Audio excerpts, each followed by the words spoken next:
माण्हू था मिटीअ जो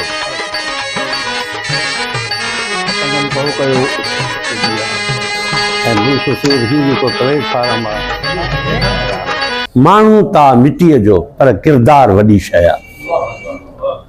मुंहिंजा साईं हाजी वज़ीर अली अबड़ो साहब ऐं अॼु महफ़िल जा मोर परवेज़ साईं, कमर साईं, मुंहिंजो साथी अदिल साहब ऐं मुंहिंजे नेणनि में वेठल महबूब मुहांडा सभिनी खे अस्सलाम वालेकुम।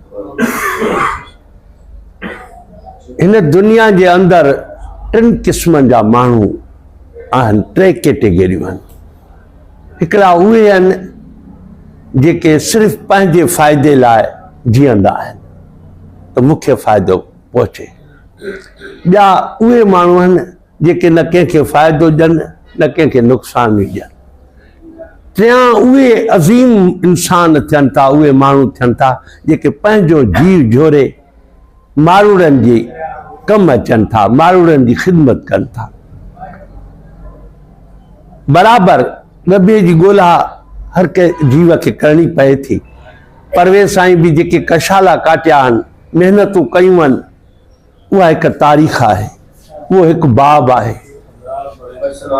ऐं ही असांजे लाइ ॼण हिकिड़ो मोटिवेशनल एहसासु आहे।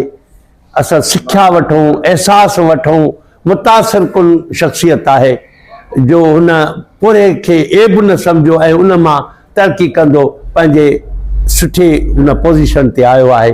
अॼु हुनजी 46 सालगिरह साईं आहे, 47 जनम ॾींहुं आहे। असां हुनखे दिलि जे गहराइनि सां वाधायूं ॾियूं था, मुहबतूं अर्पियूं था ऐं नंढड़ा तोहफ़ा ख़िदमत में पेश कयूं था। ऐं सच पए त असां हिक ॿिए खे मुहबतूं ॾियूं, नंढड़ियूं ख़ुशियूं ॾींदासीं त असांखे वॾियूं ख़ुशियूं बि झोलीअ में मिलंदियूं। जेकॾहिं असां नंढड़ियूं ख़ुशियुनि खां ई पोइते रहंदासीं त पोइ वॾियूं ख़ुशियूं शायदि असां ॾिसी बि न सघूं। सो अॼु जे ॾींहं ते वरी बि उनखे असां दिलि जे गहराइनि सां मुबारकूं ॾियूं था। आख़िर में मां ईअं ई चवंदुसि त माण्हू सभु न सुहिणा, पखी सभु न हंज, कंहिं कंहिं माण्हू मंझि अचे बुई बहार जी, उहा बहार जी बुई असांखे हिते वठी आई आहे। अव्हांजी महिरबानी। जेको स्लोगन आहे to promote literature and literary bent of mind. जेके बि सिंध जा ॾाहा माण्हू आहिनि, जेके ख़ूबसूरत माण्हू आहिनि, ख़ूबसूरत इन सेंस में त जिन मुआशरे जे लाइ तमामु घणो कमु कयो आहे ऐं जेके सोर्स ऑफ इनकरेजमेंट आहिनि नौजवान जे लाइ, त असां उनखे प्रोमोट कंदा आहियूं। उन में छा थींदो आहे, जॾहिं असां प्रोमोट कंदा आहियूं त उन में हिकिड़े क़िस्म जी असांजे मुआशरे में ख़ुशबू फैलबी आहे उन्हनि माण्हुनि जी जिन पंहिंजे रेस्पेक्टिव फील्ड में कमु कयो आहे। ऐं साईं परवेज़ साहब तमामु घणो सीरियस माण्हू, तमामु घणो हार्ड वर्किंग माण्हू, माना हिकिड़ो लोअर मिडिल क्लास खां टॉप मिडिल क्लास में जेको आहे अचे थो, त उनजी हिकिड़ी महिनत आहे ऐं तमामु घणी हुन बिल्कुलु सीरियस सां कमु कयो आहे ऐं मुसलसिल कमु कंदो रहियो आहे। असांजे नौजवान में छा हूंदो आहे त थोरो कमु करे जेकॾहिं मायूसी थिए थी, डिसअपॉइंटमेंट थिए थी त उहो गिव अप कंदा आहिनि। साईं गिव अप न कयो ऐं हाणे बि साईं जेको आहे न, हिन जेकी एग्ज़िस्टिंग साईं जेको आहे NGO जी दुनिया में आहे, त उते बि साईं तमामु घणो बहितरीनु कमु थो करे। ख़ासि करे जेके बि नो गो एरिया शिकारपुर जा आहिनि त उन्हनि में वञी पाण वञी फिज़िकली वञी उनखे हेल्प आउट करणु, फ्लड जे जेकी मौसम में साईं जेको आहे माण्हू खे वञी हेल्प आउट कयो। त हाणे एग्ज़िस्टिंग जेकी पोस्ट ते वेठो आहे त उन में बि साईं जेको आहे, साईं जो प्रोफेशन आहे पर साईं जेको आहे इंसानियत जी ख़िदमत करे थो। इन जे करे असां अहिड़नि जेके बि मुआशरे जा माण्हू हूंदा आहिनि, असां उनखे इनकरेज कंदा आहियूं। जेकॾहिं नेगेटिव माण्हू पाण में मुतहद आहिनि त असां पॉज़िटिव माण्हू पाण में मुतहद छो न थियूं। जॾहिं असां पॉज़िटिव माण्हू पाण में मुतहद थींदासीं त पोइ हिकिड़ो बैलेंस जेको इन्वायरमेंट क्रिएट थींदो मुआशरे में। प्रॉब्लम इहो आहे त जॾहिं पॉज़िटिव माण्हू नथा थियनि त नेगेटिव माण्हू तमामु घणा टॉप ते था अची वञनि, पोइ मुआशरो जेको आहे तबाही जे किनारे ते वञे थो। इन जे करे विलियम शेक्सपियर चयो आहे त what kind of the problem we are going to face in the world, not because of the bad people but the good people, they have stopped their preachings। इन जे करे न त मुआशरे में जेके गंदा माण्हू उन जे करे मसइला थियनि था। जॾहिं जेके पॉज़िटिव माण्हू आहिनि, जेके सुठा माण्हू आहिनि, उन्हनि जेको आहे पंहिंजो किरदारु, उन्हनि पंहिंजो रोल ख़तमु करे छॾियो आहे मुआशरे मां, चई इहो करे त इट इज़ नन ऑफ अवर बिज़नेस, इहो असांजो कमु ई न आहे। पर मां चवंदो आहियां त इट इज़ अवर 100% बिज़नेस। जेकॾहिं मुआशिरे में गंद फैलिजे थो, मुआशिरे में क्राइम थिए थो, मुआशिरे में जेकॾहिं डिस्करेजमेंट थिए थी on the part of anything, त असांखे we have to stand up, असांखे प्रोमोट करिणो आहे उन्हनि माण्हुनि खे जंहिंमें अॼु असां साईं जेको आहे साईं परवेज़ साईं जी असां बर्थडे मल्हायूं था। त इहो बर्थडे त हिकिड़ो स्मॉल हिकिड़ो इवेंट आहे, पर असां शिकारपुर जे नौजवान खे हिकिड़ो सबक़ु ॾियूं था त जेकॾहिं तव्हां मुसलसिल महिनत कंदव, मायूसियूं जेके हूंदियूं आहिनि, डिसअपॉइंटमेंट या डेस्पॉन्डेंसीज़ जेके हूंदियूं आहिनि, it's a part of life, पर जॾहिं तव्हां मुसलसिल कमु कंदव त sooner or later the society will acknowledge you. पोइ मुआशिरो तव्हांखे रेस्पेक्ट ॾींदो, मुआशिरो तव्हांखे इनकरेज कंदो। इन जे करे अॼु असां साईं परवेज़ साहिब जी सालगिरह मल्हायूं था ऐं असां हिन सिलसिले खे मुसलसिल रखंदासीं। प्रीवियसली बि असां हिते नौजवान खे जेको आहे इनवाइट कयोसीं, साईं मारफाणी साहिब जी बि महिरबानी सां असांखे जेको अकोमोडेट कंदो आहे हर दफ़े। प्रीवियसली बि साईं शाह साहिबु तव्हांखे यादि हूंदो, नौजवान खे जेके बि जिन those who have done the wonderful job in their respective fields, उनखे असां घुरायोसीं, प्रमोट कयोसीं ऐं हाणे बि कंदासीं।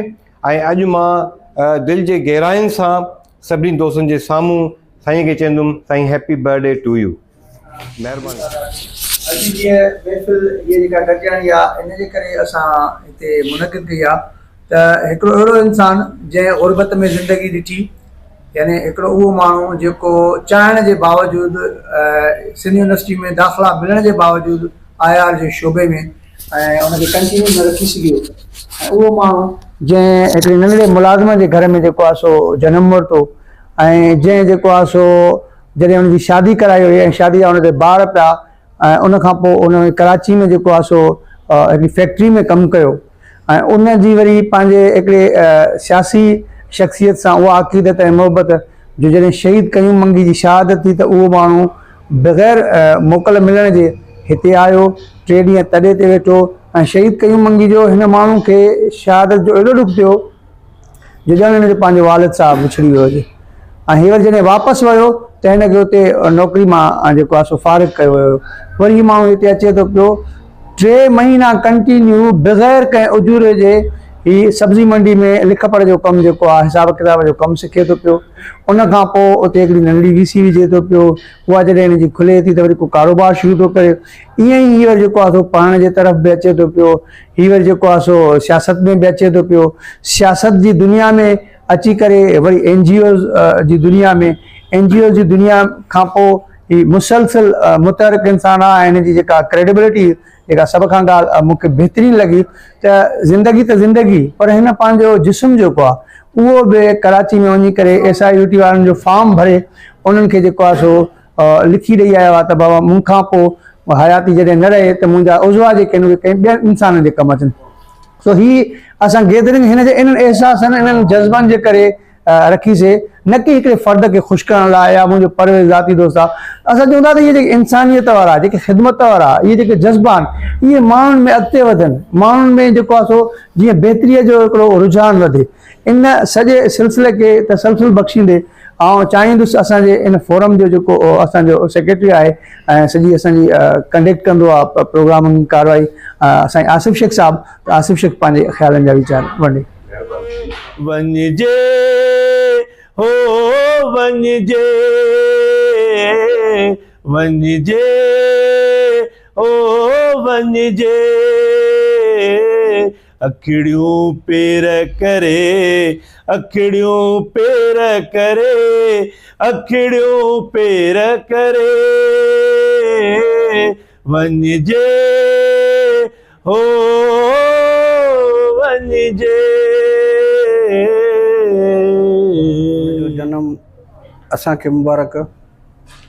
परवेज़ जो जनम पंहिंजे शहर जे, पंहिंजे सिंध जे धरती जे माण्हुनि जे लाइ हिकिड़ो मुबारक साबित थियो। इंसान खोड़ ॼमंदा आहिनि, पर के इंसान ड्रभनि वांगुरु ॼमंदा आहिनि, के इंसान गुलनि ऐं ॿूटनि वांगुरु ॼमंदा आहिनि। सो ही हिन शिकारपुर जी सरज़मीन चिकी मिटीअ जो ख़ूबसूरत ॿूटो, ऐं बल्कि मां चवंदुसि ॿूटे में हिकिड़ो गुल। पंहिंजी सालगिरह मुबारक, तमामु ख़ुशी थी आहे। साईं तमामु जेको आहे सो वॾो डीप शख़्सियत आहे ऐं घण रुखनी शख़्सियत आहे। मल्टी फेसेटेड पर्सनैलिटी आहे। मां बि तमामु सुस्त माण्हू आहियां, तक़रीबन घर में कन्फाइंड हूंदो आहे। नसीम बुखारी मूंखे हमेशह कढंदो आहे, चवंदो आहे यार वाइब्रेंट थी सॼो ॾींहुं घर में छा वेही कंदे। वाक़ई हीअ वॾी दुनिया अॼु परवेज़ साहिब खे एक्सप्लोर कयोसीं। परवेज़ साहिब सां मां अॼु मोटरसाइकिल ते बि थोरी देरि लाइ घुमियुसि। मां हिन खे प्रेस क्लब में बि ॿुधो।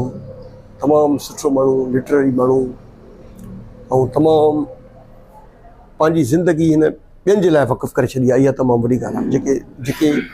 जेके माण्हू ॿियनि जे लाइ रहनि था, असली त उहे कारगर माण्हू। हर को त पंहिंजे लाइ रहे ई रहे थो, पर जेको माण्हू ॿिए जे लाइ रहे थो त उहो माण्हू तमामु वॾो मुआशिरे जो अज़ीम फर्ज़ंद आहे। सो असां मतिलबु हिते ॾाढो ख़ुशि थिया आहियूं। असां साईं खे जेको आहे दुआ ई करे सघूं था। ऐं असां इंशाअल्लाह ताला हिन तव्हांजी जेका इहा सोशल लिटरेरी फोरम आहे, हिन में तव्हां सां गॾु हूंदासीं, गॾु आहियूं बि, ऐं इन इंशाअल्लाह ताला असां पढ़ाईंदासीं। पतंगनि पव कयो मिड़िया मथे मच, पसी लहस न लुशिया सड़िया मथे सच, संदा गिचुन गच वीचारनि विञाया। हिन महफ़िल में शरीक थियल फ़कीर वज़ीर अली अबड़ो, साईं कमर सुमरो साहब, अदिल मार साहब, नसीम बुखारी, जेके बि दोस्त हिन महफ़िल में आया आहिनि, क़ाबिल इज़त दोस्त, असांजा महिरबानी दोस्त, उन सभिनी खे अस्सलाम वालेकुम हक़ मौजूद। वॾी महिरबानी नसीम बुखारीअ जी ऐं उन सां गॾु सोशल एंड लिटरेरी फोरम जे समूरनि दोस्तनि जी। मां कॾहिं बि कंहिं प्लेटफॉर्म तां सालगिरह जो इतमाम न कयो आहे। हालांकि मूं वटि पंहिंजे इदारे जो बि वॾो प्लेटफॉर्म आहे, चाहियां त मां हर साल सेलिब्रेशन करे सघां थो, पर नसीम बुखारीअ जे इसरार ते हीअ अॼु तक़रीब थी आहे। ऐं मां नंढड़ी हिकिड़ी मुख़्तसिर सिर्फ़ु मां पंहिंजे घर में जेको आहे पंहिंजी फैमिली सां जेको आहे सालगिरह कंदो आहे, कॾहिं बि को वॾो इतमाम न कयो आहे। ज़िंदगीअ जा 45-46 साल थी चुका आहिनि ऐं मां हिकिड़ो नंढड़ो मिसकिन माण्हू आहियां ऐं ज़िंदगीअ में ॼमण खां वठी हिन वक़्त ताईं जेकी कुझु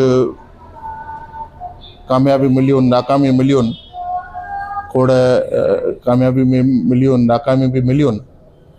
ऐं शुरूआति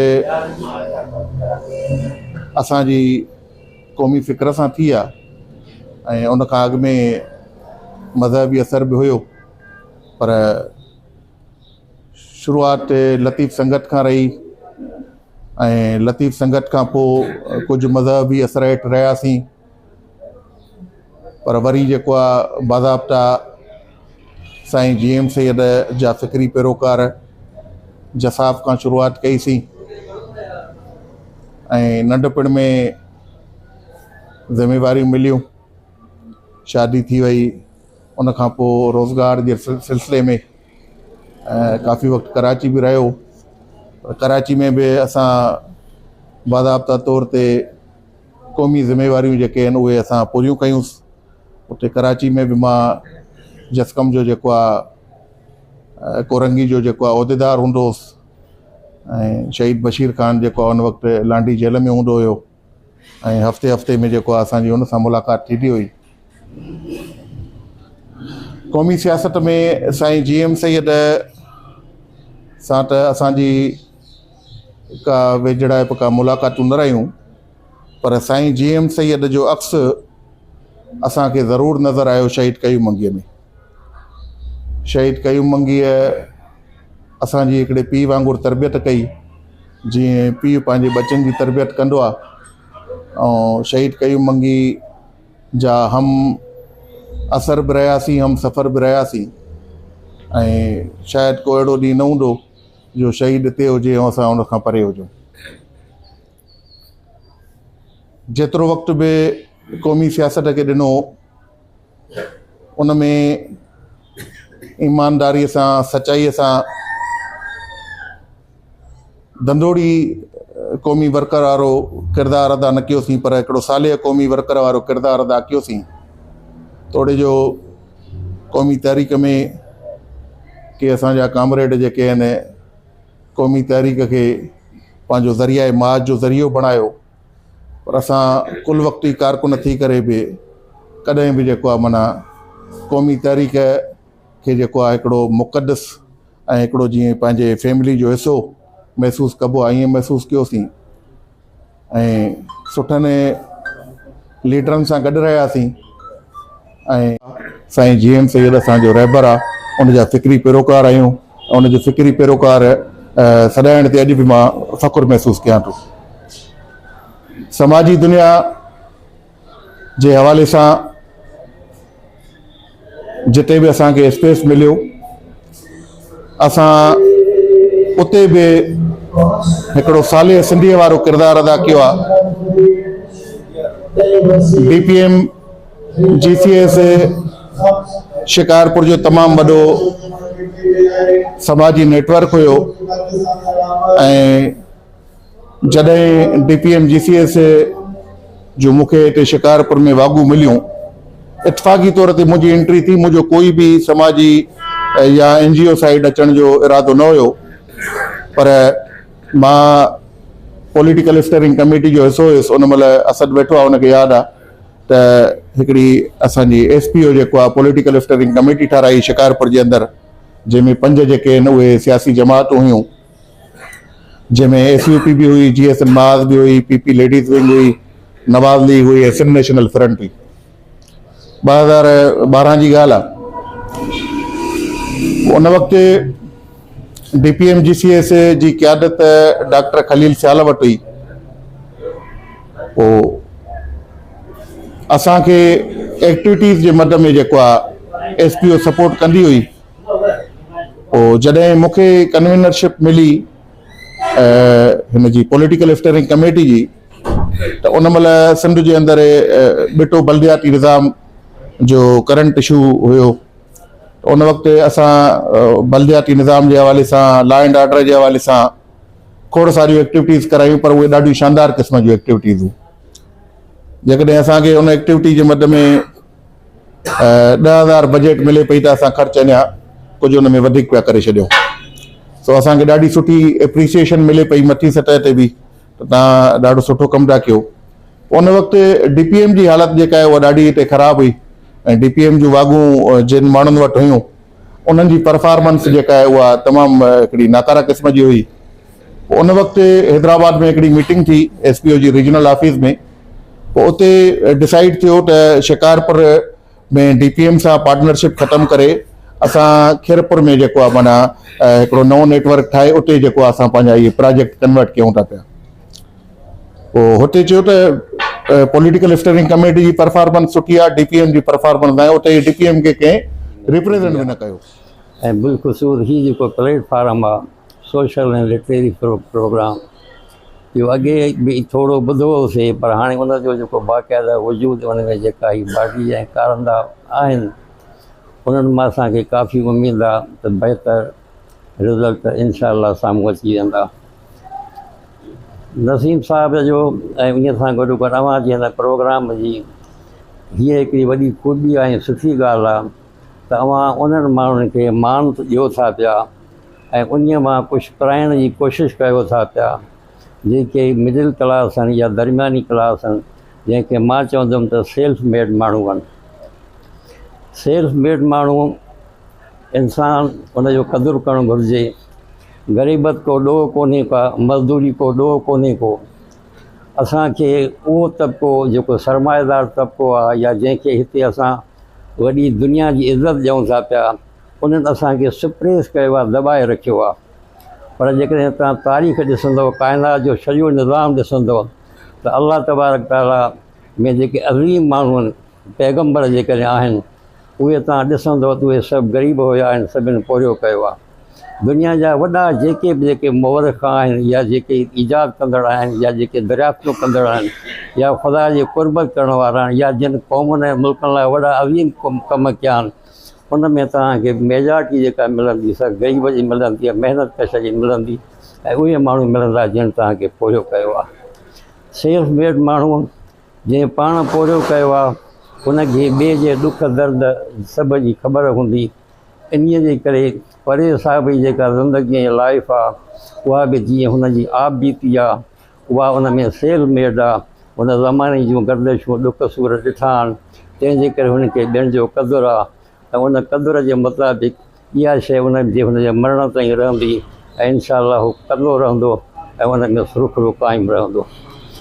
असां कंपेयर कंदासीं मुल्की लेवल ते या बैन अवी लेवल ते या इलाइक़ी लेवल ते सूबाई लेवल ते, त जेकॾहिं सोसाइटी लेवल ते या मुक़ामी लेवल ते जिन माण्हुनि मसाइल जे बावजूदि ऐं वसाइल जे कमीअ जे बावजूदि जेकॾहिं को कमु कयो आहे त उहो कंप्लीटली उन्हनि खां वधीक ऐं साराह जोॻो आहे। परेज़ साहिब के जेके हालात हुया, जेके मसाइल हुया, उन में हुन जेका स्ट्रगल पंहिंजी क़ौमी जदोजहद कई आहे, पंहिंजे तंज़ीमुनि सां वफ़ा कई आहे, तंज़ीमुनि जे करे जेका क़ुर्बानी ॾिनी आहे, उहा यकीनन जेकॾहिं असां कंपेयर कंदासीं असां सूबाई लेवल ते या मुल्की लेवल ते ॿियनि ते थैली में मेणबत्ती हाली कटिजो न थैली में साईं छापर में मेणबत्ती